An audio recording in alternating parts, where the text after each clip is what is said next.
नमस्कार, मैं ब्रजेश राजपूत हूँ और आज के द टॉक टाइम में आपका स्वागत करता हूँ। आज के द टॉक टाइम में हमारे मेहमान हैं वो बहुत खास हैं। हमारे साथ हैं उपेंद्र जैन साहब। उपेंद्र जैन मध्य प्रदेश के स्पेशल डीजी हैं और 1991 बैच के आईपीएस ऑफिसर हैं। सर, आपका द टॉक टाइम में बहुत बहुत स्वागत है। Thank you. सर, ये जान के हमको बहुत खुशी होती है कि आप मध्य प्रदेश के राजगढ़ के हैं, वहीं आपने स्कूलिंग की और फिर आज इस मुकाम तक पहुँचे। तो सर, एक बहुत छोटे कस्बे का जो स्टूडेंट होता है उसको यहाँ तक आने में कठिनाइयाँ तो काफ़ी होती होंगी और आपको भी निश्चित रही होंगी। निश्चित रूप से, क्योंकि छोटी जगहों पे वो वातावरण नहीं होता है। लेकिन हम लोग शायद बहुत किस्मत वाले थे। हमारे पिताजी हमें फिज़िक्स, केमिस्ट्री और मैथ्स हमारे फादर पढ़ाया करते थे, स्कूल में भी, घर में भी। तो उनकी इंस्पिरेशन से और उनकी मदद से हम पहले इंजीनियरिंग कॉलेज में पहुँचे और उसके बाद कभी ये नहीं सोचा था कि सिविल सर्विसेज में जाना है, लेकिन फिर भी राह बनती गई और हम अपने परिवार से इंस्पायर होके और आगे प्रयास करते रहे और इस मुकाम तक पहुँचे। सर, ये भी हम जानते हैं कि आप 3 भाई हैं, जिसमें से 2 भाई यूपीएससी क्रैक करके दोनों आईपीएस, आपके बड़े भाई भी आईपीएस रिटायर्ड हुए हैं। तो दोनों भाइयों में कैसा कॉम्बिनेशन रहा कि दोनों को आईपीएस ही बनना था? देखिए, जो भी सिविल सर्विसेज एग्ज़ाम लिखता है वो मुझे नहीं लगता कि कोई ऐसा टारगेट लेके चलता है कि मुझे इस सर्विस में ही जाना है। कोशिश ये होती है, जैसे पहले मैंने इंडियन इंजीनियरिंग सर्विसेज लिखा, उसमें ठीक रैंक आ गई तो इंडियन रेलवेज़ को एक इंजीनियर के बतौर ज्वाइन किया। फिर लगा कि अब मैं सिविल सर्विसेज भी ट्राई कर सकता हूँ, सिविल सर्विसेज ट्राई किया, उसमें जो रैंक आई उसमें मुझे आईपीएस मिल गया। और चूँकि मुझे होम कैडर मिल रहा था तो आई वाज हैप्पी, तो होम कैडर मिल गया। तो ये सब चांस की बात होती है कि आप एग्ज़ाम देते हैं, उसमें आपका सिलेक्शन होता है, कोई रैंक आती है, कोई कैडर मिलता है। तो I think it is not by design, it is by chance कि हम दोनों आईपीएस बने और दोनों मध्य प्रदेश कैडर में आए। सर, हमारे इस प्रोग्राम को बहुत वो लोग भी देखते हैं जो आईएएस के या यूपीएससी के एस्पिरेंट होते हैं, तो उनके लिए क्या कहना चाहेंगे कि किस टाइप के वो एग्ज़ाम पे फोकस करें, कौन से सब्जेक्ट चुनें और क्या डेडिकेशन? देखिए, सब्जेक्ट वो चुना जाना चाहिए जो सब्जेक्ट आपको पसंद है, क्योंकि इतनी इन डेप्थ पढ़ाई, इतनी ज़्यादा पढ़ाई उस सब्जेक्ट की करना पड़ती है कि यू कैन नॉट फेक। आप एक आवरण ओढ़ के काम नहीं कर सकते। अगर आपको वो सब्जेक्ट पसंद नहीं है तो उसमें आपकी सफलता के संभावनाएं कम हो जाती हैं। इसलिए सब्जेक्ट चुनने का पहला क्राइटेरिया ये होना चाहिए कि कौन सा सब्जेक्ट मुझे पसंद है और मैं अपने एकेडमिक ट्रैक रिकॉर्ड में किस सब्जेक्ट में अच्छा परफॉर्म करता आया हूँ। That should be the first criteria. बाकी जहाँ तक पढ़ाई का सवाल है, थोड़ा टफ एग्ज़ाम है और कालांतर में और ज़्यादा टफ हो गया है। हम लोगों के ज़माने में उतना टफ नहीं होता था, हम लोग थोड़ा आसानी से निकल आए। अब मैं देखता हूँ कि आज के दौर में बहुत ज़्यादा मुश्किल हो गया है। तो कई बार लोग 4-4, 5-5 अटैम्प्ट दे रहे हैं, उसके बाद उन्हें सफलता मिल रही है। तो और कई बार ऐसा भी होता है कि सफलता नहीं मिलती। बिल्कुल। तो इस बात के लिए तैयार रहना चाहिए जो भी कैंडिडेट इस एग्ज़ाम को दे रहा है कि हो सकता है उसे 3-4 साल तक देना पड़े और हो सकता है कि अंततः उसे सफलता न मिले। So it is better to be prepared for the worst. अगर आपकी किस्मत अच्छी है और आपने अप्रोप्रिएट मेहनत की है तो हो सकता है 1-2 अटैम्प्ट में ही आपका हो जाए, अच्छी सर्विस मिल जाए। लेकिन फिर भी उसके चांसेस बहुत कम होते हैं, क्योंकि कंपटीशन बहुत बड़ा होता है। कंपटीशन बहुत ज़्यादा है। इसलिए आगे तक का सोच के चलना चाहिए कि यदि मुझे 3-4 साल लगाने हैं तो क्या मैं इस स्थिति में हूँ कि उतने ही मनोबल के साथ में, उतनी ही मोटिवेशन के साथ में, उतनी ही मेहनत के साथ में लगाए रखूँगा। और अगर अंततः मैं फेल हो जाता हूँ तो मेरे पास क्या प्लान है, क्योंकि ये नहीं होना चाहिए कि 4 साल की मेहनत के बाद जब आप नहीं उस मकाम को हासिल कर सके तो फिर आप टूट गए। वो नहीं होना चाहिए। तो आपके हाथ में यदि प्लान बी अवेलेबल होना चाहिए जिससे कि उस कॉन्टिजेंसी के लिए आप तैयार हैं। बिल्कुल, यानी कि प्लान भी हमेशा एक तैयार रहें। बहुत ज़रूरी। और तैयारी तो यूपीएससी की ज़रूर करें, पर सर मेहनत ज़्यादा इंपॉर्टेंट होती है या लक? बड़ा मुश्किल है कहना। अच्छा। लेकिन फिर भी देखिए, मेहनत का कोई सब्सटीट्यूशन नहीं है। लक है नहीं, ये कहना बड़ा मुश्किल। देखिए, अगर मेहनत नहीं की तो ना होगा, ये तय है। ये तय है। लेकिन मेहनत की है तो हो जाए, ये तय नहीं है। जी। सो मेहनत is necessary, it may not be sufficient. जी। तो नेसेसरी जो है वो तो आपको करना ही है और आपके हाथ में तो मेहनत ही सही है, से। आपके हाथ में तो लक है नहीं। आप सर अच्छे इंजीनियर रहे हैं, आपने एमटेक किया है आईआईटी से, आईआईटी दिल्ली से। तो सर, ये आपकी इंजीनियरिंग पुलिसिंग में कहाँ कैसे काम आती है? मैं बड़ा फॉर्चुनेट रहा इस मामले में कि हमारी जो जनरेशन है इंजीनियर्स की और ऑफिसर्स की, हम लोगों ने टेक्नोलॉजी को बड़ी तेज़ी से ग्रो करते देखा। जी बिल्कुल। तो मैं जब फाइनल ईयर बीई में था तो पहली बार एक कंप्यूटर हमारे सामने आया था और हम 2 फ्लॉपी डाल के उसे बूट किया करते थे Floppy और आती थी। बेसिक और डॉस की सिंपल प्रोग्रामिंग करते थे, और धीरे धीरे धीरे धीरे हमने बिल्कुल आर्टिफिशियल इंटेलिजेंस तक डेवलप होते चीज़ों को देखा। और चूंकि मेरा टेक्नोलॉजिकल बैकग्राउंड था, तो मैंने अपने आप को इन टेक्नोलॉजिकल डेवलपमेंट से रूबरू रखा। बिल्कुल। फिर मैंने कोशिश की कि हर जगह मैं जहाँ भी पोस्टेड रहूँ, जो भी असाइनमेंट मेरे पास रहे, उसमें मैं टेक्नोलॉजी का इस्तेमाल करूँ। और मुझे बड़ी खुशी है, बड़ा संतोष भी है कि हर जगह मैं टेक्नोलॉजी को बड़े प्रोडक्टिव तरीके से यूज़ कर पाया, और मैं उससे अपने जॉब को एनरिच कर पाया, अपने जॉब को मैं ज़्यादा अच्छे से कर पाया। चाहे वो ट्रांसपोर्ट का असाइनमेंट हो, चाहे स्पोर्ट्स का असाइनमेंट हो, पुलिसिंग में मैंने बहुत टेक्नोलॉजी यूज़ की। I was happy about. Sir मेरी आपसे पहली दफ़ा मुलाकात हुई थी आप जब उज्जैन एसपी थे, और वो सिंहस्थ होने वाला था 2004 जी में। हाँ, जी हाँ। तब हम लोग ने पहली दफ़ा देखा था कि इतने सारा बड़ा कंट्रोल रूम बनाया गया था। yes. पहली बार था शायद वो Yes. सिंहस्थ में इतना बड़ा Yes. कंट्रोल रूम बनाया गया हो, और आप लगातार कानान में लगा के पुलिस में बातें करते रहते थे। तो उज्जैन में उस समय क्या सोच के आप लोगों ने इतनी सब बड़ी तैयारी की थी? तब हमारी मुख्यमंत्री भी साध्वी थी, उमा भारती जी थी, यस और उज्जैन में फिर अब सिंहस्थ होने वाला है। यस।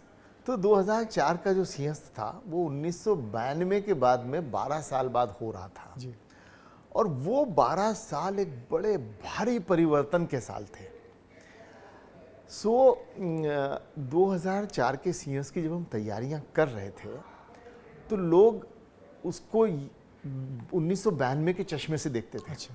स्पेशली वहाँ के लोकल लोग जिन्होंने 92 में देखा था, उनके साथ ये डिसएडवांटेज था कि उन्होंने 92 में देखा था, ये उनका डिसएडवांटेज था। जी। मेरे साथ ये एडवांटेज था कि मैंने 92 में नहीं देखा था, तो मैं एक क्लीन स्लेट पे सोच पाता था, जबकि वहाँ के लोग जो हैं 92 देख के 92 के बंधन में बंध के सोचते थे। तो लेकिन वो ये नहीं सोच पाते थे अक्सर कि 92 से 2004 में दुनिया कितनी बदल गई है। इतनी सारी गाड़ियाँ आ गई थी, इतने ज़्यादा लोगों का इंक्लिनेशन टुवर्ड्स रिलीजन बढ़ गया था, इतना ज़्यादा ट्रैवलिंग की प्रोपेंसिटी और बढ़ गई थी, मीडिया इतना प्रचार प्रसार इतना ज़्यादा बढ़ गया था, जिससे कि सब लोगों को पता चल रहा था पूरी दुनिया को कि हाँ कुंभ उज्जैन में हो रहा है। तो इसके चलते हमें एंटिसिपेशन था कि अब हमें बहुत बड़ी प्लानिंग करना पड़ेगी। और हालांकि शुरू में हमें बड़ा क्रिटिसिज्म झेलना पड़ा कि आप इतने घाट बनवा रहे हैं, आप इतने दूर दूर पे पार्किंग स्लॉट्स प्लान कर रहे हैं, आपने इतने रोड बनवा दिए हैं, ये सब सरकारी पैसे का वेस्टेज हो रहा है। लेकिन जब वो हुआ, जब सिंहस्थ कुंभ हुआ, और जब वो सारे एंटिसिपेशन सही निकले और उन सब चीज़ों का इस्तेमाल हुआ जिनके बारे में ये सोचा जा रहा था शुरुआत में कि ये सब वेस्टेज है, जी जी। तो बड़ा एक संतोष का माहौल बना और एक बड़ी अच्छी सिचुएशन बनी कि yes we were correct, and जो हमने सोचा वो सब हुआ। It was a big challenge. करीब 3 करोड़ लोग उस कुंभ में आए थे। जी जी। मुख्य स्नान के दिन करीब 75 लाख लोग वहाँ पे थे। उज्जैन की मूल पॉपुलेशन मात्र 5 लाख हुआ करती थी उस ज़माने में। It was a big challenge, and we were very very satisfied कि हम उसे बहुत अच्छे से निभा पाए। आप एसपी थे, राजेश राजौरा साहब वहाँ पे कलेक्टर थे कलेक्टर वहाँ थे, पे। उमा भारती मुख्यमंत्री थी, और वहाँ आती थी 12 आती। तो हमारे तब आपके मुख्यमंत्री तब विधायक तो नहीं थे, विधायक नहीं बन पाए थे, मगर बहुत एक्टिव थे उस समय भी। जी। तो सर मुझे लगता है इस अब सिंहस्थ जो 2 साल बाद फिर होने वाला है, तो आपकी सेवाओं की फिर ज़रूरत पड़ेगी। बहुत अच्छी तैयारियां इस बार सिंहस्थ की हो रही हैं। एक बहुत बड़ा फैक्टर है कि माननीय मुख्यमंत्री जी स्वयं वहाँ से आते हैं और उन्होंने पिछले सारे सिंहस्थ देखे हैं, तो वो इस बात को स्वयं बहुत अच्छे से समझते हैं कि ये सिंहस्थ महाकुंभ कितना बड़ा चैलेंज है और इसे मीट आउट करने के लिए किस तरह की वृहद तैयारियों की ज़रूरत है। तो मैं लगातार उज्जैन जाता रहता हूँ, अपने अधिकारियों से मिलता जुलता रहता हूँ, मैं उन्हें अपना इनपुट भी वहाँ पे देता रहता हूँ, वहाँ क्या हो रहा है वो सब भी सीखता रहता हूँ। तो मुझे पूरा विश्वास है कि आने वाला जो सिंहस्थ 2028 में है, जिस तरह की तैयारियाँ अभी से वहाँ हो रही हैं, एक बहुत शानदार तरीके से इस सिंहस्थ का आयोजन होगा। सर यहाँ पे हमारे मेहमान बन के ऋषि शुक्ला जी आए थे, तो उन्होंने यही कहा था कि पुलिस ऑफिसर के लिए सबसे जो बड़ी बात होती है वो ये एंटीसिपेशन एंटीसिपेशन एंटीसिपेशन। करेक्ट। तो आप एंटीसिपेशन करके चलोगे तो हमेशा ऐसे प्रोग्राम्स आप बिल्कुल सही कह रहे हैं। देखिए कोई भी सिचुएशन जिसको आपको डील करना होता है वो एक नई सिचुएशन होती है हमेशा। पुलिस के जॉब में एक बड़ी इंटरेस्टिंग चीज़ ये है कि आप डे इन डे आउट आप नई नई चीज़ों को देखते हैं, झेलते हैं। तो जब तक अगर आपके अंदर वो स्किल है कि आप सारी संभावनाओं को देख के चलें, उन संभावनाओं के लिए तैयारी करके चलें, तो निश्चित रूप से एक पुलिस अधिकारी के रूप में आप बेहतर सेवा समाज को दे पाएंगे। सर आप ट्रांसपोर्ट में भी लंबे समय तक रहे, एडिशनल कमिश्नर रहे वहाँ पे, तो ट्रांसपोर्ट डिपार्टमेंट ऐसा डिपार्टमेंट था जिसमें लोग बहुत कम थे मगर रेवेन्यू बहुत ज़्यादा देता है। और फिर वहाँ आपने टेक्नोलॉजी का उपयोग कैसे किया? देखिए, वहाँ टेक्नोलॉजी की बहुत ज़्यादा ज़रूरत थी क्योंकि इतने ज़्यादा वाहन पूरे सड़कों पे फैले हुए हैं और वहाँ लोग बहुत कम थे, इसलिए सुपरविज़न बहुत कमज़ोर था। तो वहाँ टैक्स को सही से वसूलना और मोटर व्हीकल रूल्स को सही से इम्प्लीमेंट करना, इन सब के लिए ज़रूरी था कि टेक्नोलॉजी का इम्प्लीमेंटेशन किया जाए। तो मैंने वहाँ सॉफ्टवेयर्स बनवाई, पूरा नेटवर्किंग लगवाया, एक आउटसोर्स्ड बेसिस पे पूरा सिस्टम बिठवाया और जितनी टेक्नोलॉजी लगाई उससे फ़ायदा ये हुआ कि जब मैंने ज्वाइन किया था तो लगभग 450 करोड़ की रेवेन्यू थी और जब मैंने छोड़ा तो लगभग 1350 करोड़ की रेवेन्यू थी। क्या बात है। तो that was three times jump in 3 और ईयर्स। आपने जब ज्वाइन किया था तब लाइसेंस कागजों पे बनते थे और आपके समय फिर कार्ड पे बनने लगे। करेक्ट। तो पहले तो कई बार मरे हुए आदमी का भी लाइसेंस बन जाता था। मुझे खुद मालूम है कि जब मैं आईपीएस में आया और मेरी पहली पोस्टिंग बस्तर में थी, मुझे अपना लाइसेंस बनवाना था। तो मैंने वहाँ के आरटीओ को बुलाया कि मुझे मेरा लाइसेंस बनवाना है। उसने कहा सर एक फ़ोटो दे दीजिए। मैंने उसे फ़ोटो दी, अगले दिन उसने ला के मुझे अपना सी द चेंज इज़, अब नई जो टेक्नोलॉजी पूरी ट्रांसपोर्ट डिपार्टमेंट में अब तो पूरे देश में लग गई है। इसमें लाइसेंस बनवाने के लिए आपको आरटीओ जाना पड़ता है स्वयं को। इवन आपने अखबारों में कई बार देखा हो कि इवन प्रधानमंत्री भी अपना लाइसेंस बनाने के लिए आरटीओ कार्यालय जाते हैं। बिल्कुल, फोटो वहीं खींचती है। फोटो वहीं खींचती है। सॉफ्टवेयर ऐसा है कि उसमें बाहर से फोटो इंटीग्रेट नहीं हो सकता, उसमें सामने खींच के ही फोटो जा सकता है। तो दैट इज़ द ब्यूटी कि उसके कारण से काफ़ी कंट्रोल हुआ। सर आपने फिर एक विभाग में और काम किया है, वो है स्पोर्ट्स डिपार्टमेंट। वहाँ डायरेक्टर थे, वो वहाँ भी लंबा काम किया। अकेडमियाँ जो मध्य प्रदेश में बनी हैं और बड़ा नाम हो रहा है, तो वो सर आपके समय में हुआ? हाँ, देखिए लगातार स्पोर्ट्स डिपार्टमेंट में पिछले करीब 16-17 सालों में बहुत अच्छा काम हुआ है और बहुत सारी अकेडमियाँ जो स्पोर्ट्स अकेडमीज़ हैं वो लगातार खुली हैं। मेरे इस टाइम भी जब मैं डायरेक्टर रहा तब भी 4-5 नई अकेडमीज़ हमने खोली और लगातार उन अकेडमीज़ की प्रैक्टिसेस हम इम्प्रूव करते गए। कैसे ज़्यादा टैलेंटेड बच्चों को उसमें लाएं, कैसे ज़्यादा कोचेज़ उसमें लगाएं, बेहतर से बेहतर इंफ्रास्ट्रक्चर बनाएं, बेहतर से बेहतर इक्विपमेंट बच्चों को दें। और इसी का नतीजा है, आपने देखा पिछले एशियन गेम्स जो हुए उसमें मध्य प्रदेश के बच्चों ने 16 मेडल्स पाए। क्या बात है। ये नेवर बिफोर है। This is never happened before. तो ये अचीवमेंट इसलिए पॉसिबल हुआ क्योंकि मध्य प्रदेश सरकार ने लगातार स्पोर्ट्स पे ध्यान दिया, स्पोर्ट्स की नीतियों को बड़ा पॉजिटिवली स्पोर्ट्स को आगे बढ़ाया, एकेडमीज़ खोली, अच्छे बच्चों का सिलेक्शन किया, कोचेज़ दिए, इक्विपमेंट दिए, फैसिलिटीज़ दी। शूटिंग रेंज जो मध्य प्रदेश की है वो one of the best shooting range in the world है। तो उसके लिए क्या आप लोग ने सोचा था, कैसे उसको प्लान किया? कि हम लोग देखते हैं कि चाइना के शूटर आके वहाँ शूट करते हैं, कोरिया के शूटर शूट करते हैं और एक्चुअली वो खुश हो गए। जो भोपाल में हमारी शूटिंग रेंज है पूरा कॉम्प्लेक्स जो है जिसमें 10 metre 25 metre 50 metre trap and skeet shooting और फाइनल शूटिंग रेंज, ये पूरा कॉम्प्लेक्स जो है अपने आप में परिपूर्ण कॉम्प्लेक्स है और ये दुनिया का बेस्ट शूटिंग कॉम्प्लेक्स है। ये मैं स्वयं अपने अनुभव से भी कह रहा हूँ और मैं उन लोगों की बातें सुन के भी कह रहा हूँ जिन्होंने दुनिया भर में शूटिंग की है। एक्चुअली ये अभिनव बिंद्रा के वर्ड्स हैं। जब उस शूटिंग कॉम्प्लेक्स का इनॉग्रेशन हो रहा था उसमें एक रेंज का, तब उस समय तत्कालीन माननीय मुख्यमंत्री जी चीफ गेस्ट थे और अभिनव उसमें गेस्ट ऑफ ऑनर थे। तो माननीय मुख्यमंत्री जी ने अभिनव से पूछा कि अभिनव ये कैसी शूटिंग रेंज बनी है? तो उसने कहा sir this is best in the world. क्या बात है। और अब हिंदुस्तान के जितने बड़े टूर्नामेंट हिंदुस्तान में हो रहे हैं वो सब उसमें ऑर्गेनाइज हो रहे हैं और अभी मैंने जिन 16 मेडल्स का जिक्र किया जो एशियन गेम्स में आए, उसमें से 8 मेडल उस शूटिंग रेंज से आए हैं और मुझे बड़ा संतोष होता है कि मैं उस शूटिंग कॉम्प्लेक्स के डेवलपमेंट में शुरू से आखिरी तक इन्वॉल्व रहा हूँ। क्या बात है, बड़ी खुशी की बात है सर। वो शूटिंग रेंज में जो बड़े नेशनल इंटरनेशनल इवेंट होते हैं तो देख के अच्छा लगता है कि हमारे भोपाल में वो जगह भी है जहाँ इंटरनेशनल प्लेयर्स आ रहे हैं और बड़े सेटिस्फाइड होके जा रहे हैं। एक सर आपने चूँकि लंबा टेन्योर हो गया आपका पुलिस का, अब आप स्पेशल डीजी तो हैं, कल को डीजी बनेंगे, तो पुलिसिंग कितनी बदली है आपके उस दौर से इस दौर से?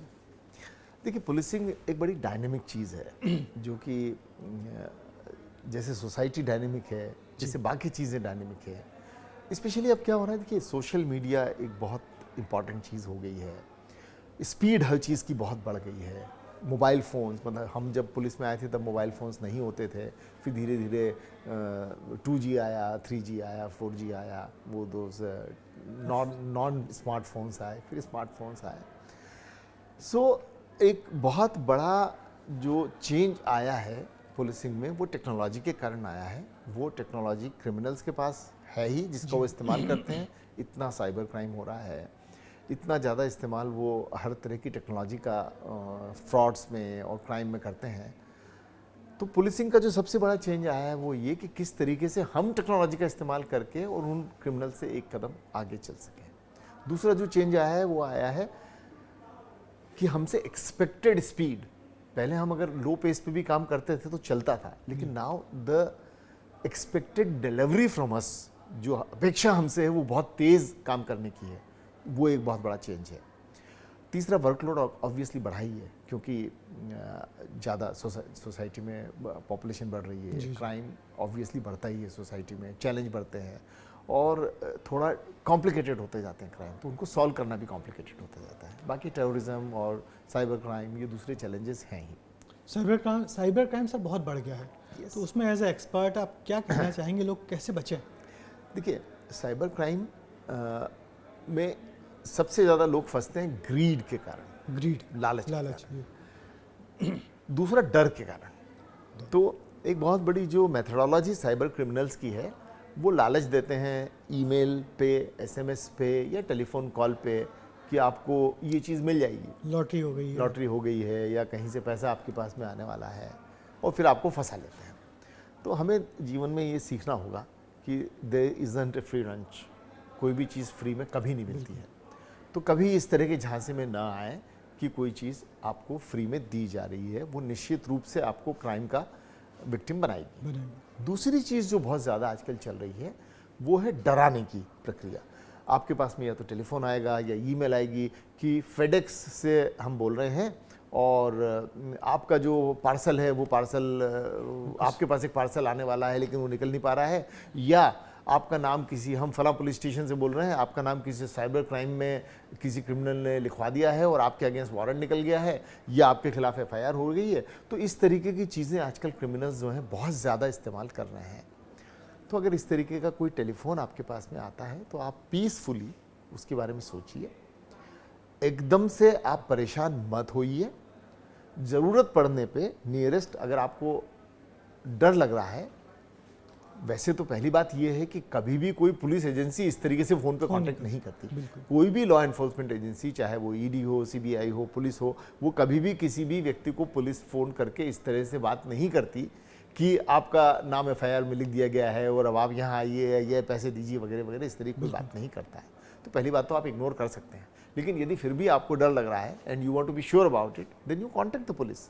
आप नियरेस्ट पुलिस को जाके सिचुएशन बताइए कि किस नंबर से आपके पास में फ़ोन आया, कहाँ से आया और क्या सिचुएशन है। तो I am sure 99% phones of this kind are fraud and वो आपको फंसाने के लिए। बिल्कुल सही बात है। ग्रीड एंड फियर, इन दोनों से यदि आप बच जाएंगे तो आप साइबर क्राइम से बच। बिल्कुल सर, लोग यही कहते हैं बस ये इन दो चीज़ों का उपयोग करके वो इतना सब कुछ कर रहे हैं, बड़े पैमाने पे कर रहे हैं। और जिस तरीके से रैकेट सामने आ रहे हैं, वो पैसा चीन और ताइवान जा रहा है, इस बड़े पैमाने पे हो रहा है।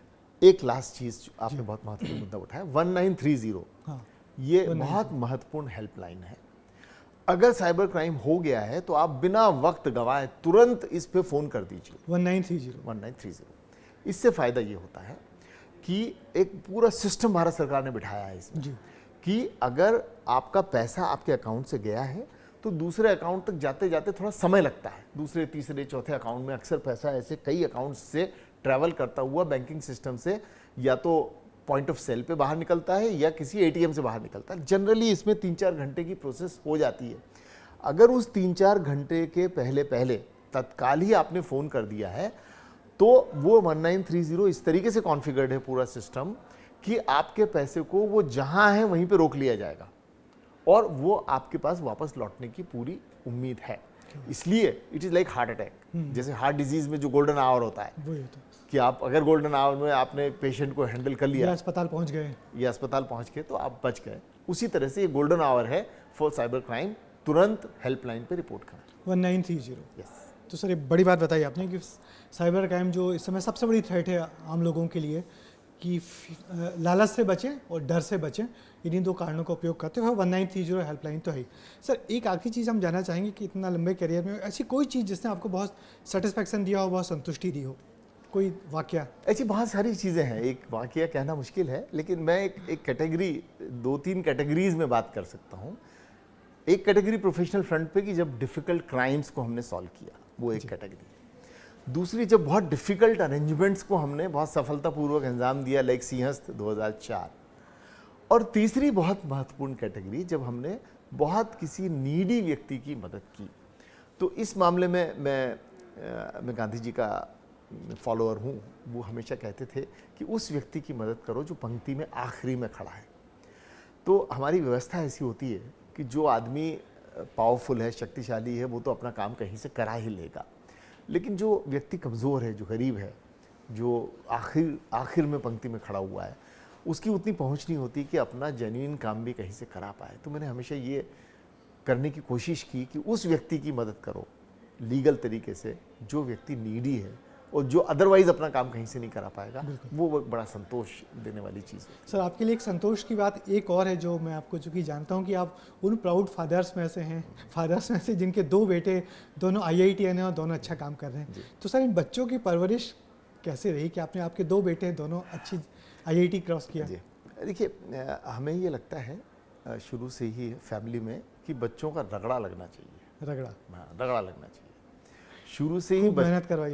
बच्चों को कभी भी इस तरीके, मेरे पिताजी तो टीचर थे, तो हमारे पास हमें रगड़ा मारने के अलावा हमारे पास विकल्प नहीं था।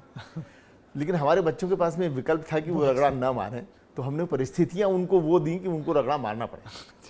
सो मैं और मेरी पत्नी, हमने हमेशा ये सुनिश्चित किया कि बच्चों को पूरी मेहनत करना पड़े, because that is what gives them a good future. बिल्कुल, यानी आपने सही कहा कि मेहनत का कोई सब्स्टिट्यूट तो होता ही नहीं है। और फिर सर, अभी आप जिस डिपार्टमेंट में हैं, MD MP पुलिस हाउसिंग, तो पुलिस हाउसिंग को बहुत उपेक्षित विभाग माना गया था, मगर अब बड़ा बदलाव क्या आया है? देखिए, पुलिस हाउसिंग एक कंस्ट्रक्शन एजेंसी है जो पहले केवल पुलिस के लिए कंस्ट्रक्शन किया करती थी। मैं लगभग 3 साल से यहाँ पे हूँ। हमने बहुत इतनी अच्छी क्वालिटी का कंस्ट्रक्शन किया और सरकार के दूसरे विभागों ने भी हमसे कंस्ट्रक्शन कराया। तो आज हम सरकार के कई विभागों के लिए कंस्ट्रक्शन कर रहे हैं। हमारी जो ऑर्डर बुक है, वो पहले जो हुआ करती थी उससे लगभग 5 गुना पे आज हमारी ऑर्डर बुक है। जो डिलीवरी हम साल भर में पहले किया करते थे, उससे लगभग 4 गुना डिलीवरी हम सालाना अभी कर रहे हैं वर्तमान में। और मैं ये मानता हूँ कि हम आज की तारीख में एक बहुत अच्छी कंस्ट्रक्शन एजेंसी है, क्योंकि हम क्वालिटी, स्पीड और कॉस्ट, तीनों फैक्टर्स पे हम बेहतर परफॉर्म कर रहे हैं। हमारी क्वालिटी बहुत अच्छी है, हमारी स्पीड बहुत ज़्यादा है, और जिस कॉस्ट में हम काम कर रहे हैं वो कंपैरेटिवली कम है। तो अगर इन 3 मुद्दों पे देखा जाए तो हम इन तीनों पे प्लस मार्क्स लेके we are a good construction. तो सर, पुलिस वालों के चेहरे पे जो खुशी दिखती है उनके घरों में रहने की, उसके पीछे आप सब लोगों की मेहनत भी है। हाँ, तो आप देखिए कि आपने खुद ऑब्जर्व किया होगा कि पहले हमारे पुलिसकर्मी कितने कमज़ोर घरों में रहा करते थे, और आज वो कितनी शानदार इमारतों में रह रहे हैं, मल्टी स्टोरीज में रहते हैं अच्छे। और मतलब जिस तरह की बिल्डिंग्स हम बना रहे हैं, प्राइवेट बिल्डर्स भी शायद उतनी अच्छी क्वालिटी की बिल्डिंग्स नहीं बना। बिल्कुल। तो सर, इसका पूरा लव लॉ ये है कि एक अच्छा ऑफिसर जो हो वो हर कहीं भी रहे अपनी छाप छोड़ता है। आपका प्रयास हमेशा ही होना चाहिए जीवन में। मैं हमेशा कर्मण्यवादी का रास्ते में बिलीव करता हूँ कि हमें, हमारा ये दायित्व है कि हम जहाँ भी रहें, बेस्ट पॉसिबल मनोयोग के साथ में बेस्ट पॉसिबल कंट्रीब्यूशन उस जॉब के लिए हम करें। तो सर, यही वजह है कि आप जहाँ रहे बढ़िया काम किया, चमकदार करियर रहा आपका, और आगे भी आपको सर बहुत बहुत शुभकामनाएं जो आप हमारे टॉक टाइम में आए। थैंक यू सो मच, धन्यवाद। तो ये थे Upendra Jain, special DG Madhya Pradesh police, जिन्होंने आके अपने करियर के बारे में बहुत सारी बातें हम सब लोगों को बताई और बहुत लोगों को इंस्पायर किया कि जहाँ रहो बेहतर काम करो। और एक चीज़ उन्होंने और बताई कि जो साइबर क्राइम है उसके लिए बचने के लिए एक तरीका होता है 1930, जो हेल्पलाइन होती है, उस पर ज़रूर आप कॉल करें यदि ऐसे फ्रॉड हो जाए। तो मुझे दीजिए इजाज़त, अगली दफ़ा इस द टॉक टाइम में फिर आपको किसी ऐसी बड़ी शख्सियत से मिलवाया जाएगा। तब तक के लिए मुझे आज्ञा दीजिए, नमस्ते।